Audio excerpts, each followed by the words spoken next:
A thought-provoking column in the Los Angeles Times recently. Let me show you the headline. It says, journalists are failing the public with both-siderism in political coverage.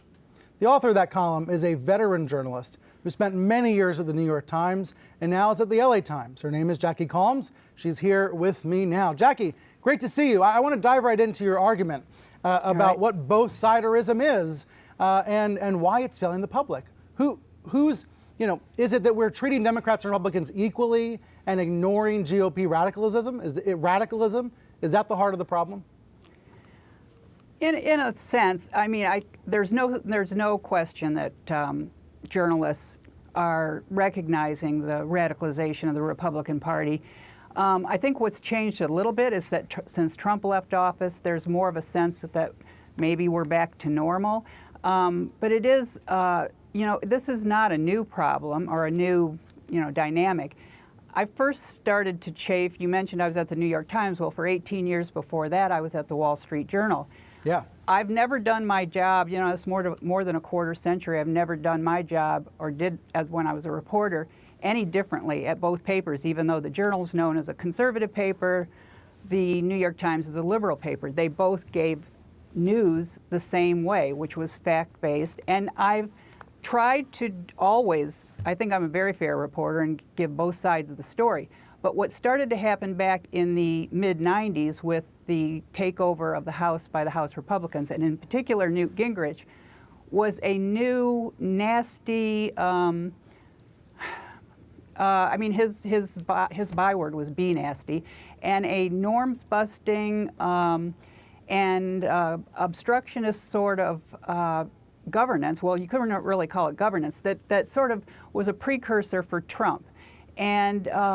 And it was, when both sidesism is sort of like, to be simplistic about it, is if you say, well, you've reported something that's somewhat critical of Republicans, then you sort of have to say something along the lines of, but both sides do it. Democrats are guilty as well. And for years, that was sort of, simplistically, I was able to do that, and everyone else was able to do that. But by increasingly from 1995 on, no, it was asymmetric, as the political scientists call it, and it was more descriptive of Republicans than Democrats. And you covered this in your book, Dissent, showing it's called dissent, but it's also the descent of the GOP.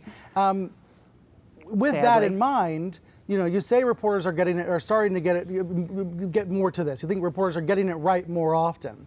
Right. But that, of course, causes more alienation, right? It causes Republican readers to just dismiss all the coverage. So is this just a vicious cycle? Where do you see us going, Jackie? It is difficult, and I have to say that some of the response I got that was critical to that column suggested that I was saying we shouldn't be objective anymore. We shouldn't be fair and balanced. Of course we should, but I just think an objective and fact-based treatment of the news often means you can't report something that Republicans are doing without and suggest that this is indicative of a broader, more general problem in our politics without being clearer somehow that this is peculiar to Republicans. This is the nature of the Republican Party. And I think it's rooted in a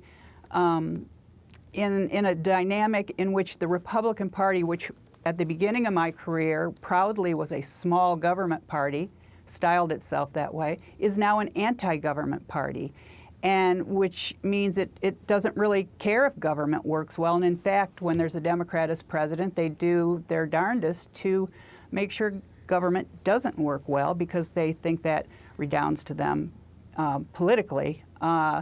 So I just think the one thing that made me write that column is a sense that there has been, like I said at the outset, people feeling like, well, without Trump in the picture, we're sort of back to normal. And in fact, we're not. Trump still runs the party.